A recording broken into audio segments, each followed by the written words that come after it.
What's good, YouTube? This your man Spill Dog. Something that been getting kind of overlooked is that Brian Norman Sr. might be a lot better manager and than a lot of people giving him credit for. I ain't exactly sure how much B. Norman Jr. getting, but I think it's upwards to about $3 million. 2 point, either it's definitely over two, and it's more money than he would have gotten to fight Boots. I think that's some good negotiating by Brian Norman Sr. Now his son been taking care of business, knocking guys out, but his father also made a lot of noise when he was calling Boots out, and everybody thought they was gonna have the first fight, but they went in a different direction. I feel like that brought a lot more eyes on Brian Norman as a welterweight. I feel like it brought a lot more eyes on the fight between him and Jerron Ennis, which would have made it at least a little bit bigger. And now it looks to me like he finna get way more money and a much easier fight. You can't, in my mind, if you gonna tell me I got to pick between Devin Haney and Jerron Ennis at welterweight to fight, I take Devin Haney. Boots might not have no confidence in himself, but if he did, he got the speed, he got the power, he longer, he fresher. He ain't got PTSD like Devin seemed to have had in that last fight. I think Brian Norman Sr. has put his son in a wonderful position. I think he kept enough noise around his son for the last year or so to put him in a position to make this big money over there with Turkey Island Sheik and get this big fight.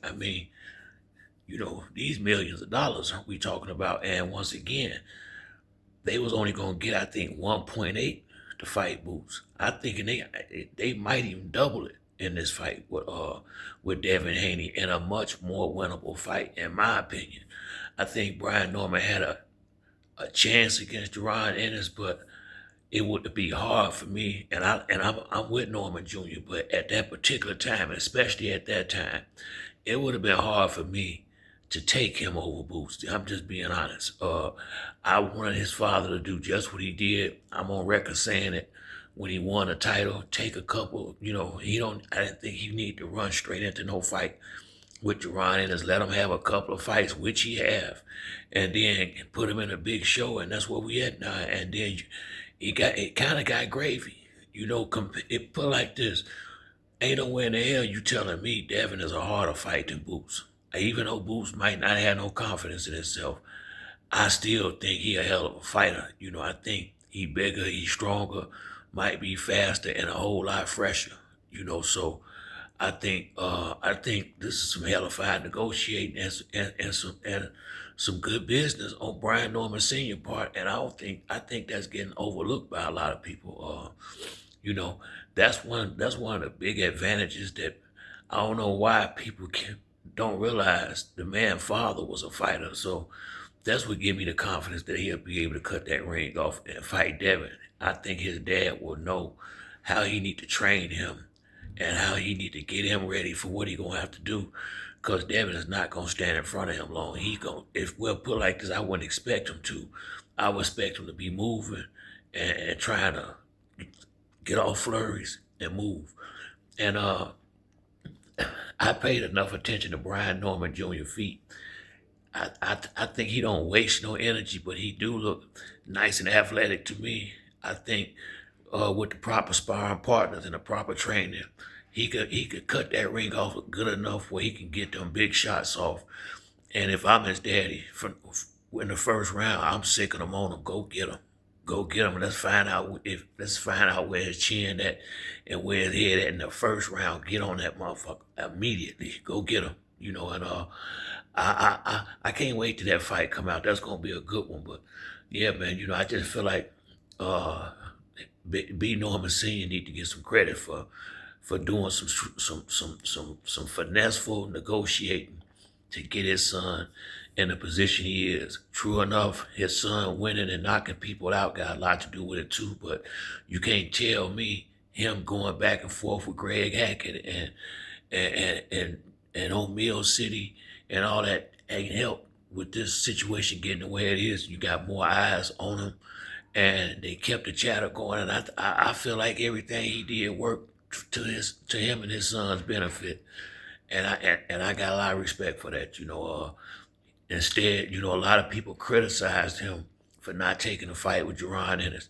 Can you say he was wrong now? If he take the fight with Boots and lose, then you got the 1.8 and you lost your title. Now you still got your title. I think he finna get. I thought I heard 3.9 or something like that. That's good money. Definitely way more than you'd have got to fight a much bigger, stronger fighter who ain't been beat up real bad and borderline punch drunk. So I think he did some shrewd negotiating, and I think he need to. I think it deserve a little respect. Because once again, Brian Norman Jr. He's been a little more talkative now, but his father been the mouthpiece. Pop's been the mouthpiece, and his son been doing the work. And I like them doing it like this. His son. I like him saying a little something, but I kind of like how they doing things. I think it's working just right. And man, if he pull this off with Devin, sky's the limit for him. So I just feel like they need to respect Devin and think that it's gonna be the Devin that ain't got no punch drunkenness in him, and be prepared for the best Devin Haney that you've seen, and be ready to go after him and keep that pressure on him. You cannot let him relax. You can't get frustrated. You gotta stay on his ass and keep coming, keep coming, keep coming, keep pressing. 'Cause I think with him, pressure busts a pipe. I really do. I think after Ryan Garcia, what he done to him, if he hit him hard and stay on him, I think he'll panic. I think he is good possibility he'll panic and then blow the fight up. So that's it for me on this video. If you like the video, hit the like and subscribe. Till next time, it's your boy Spill Dog. I'm out.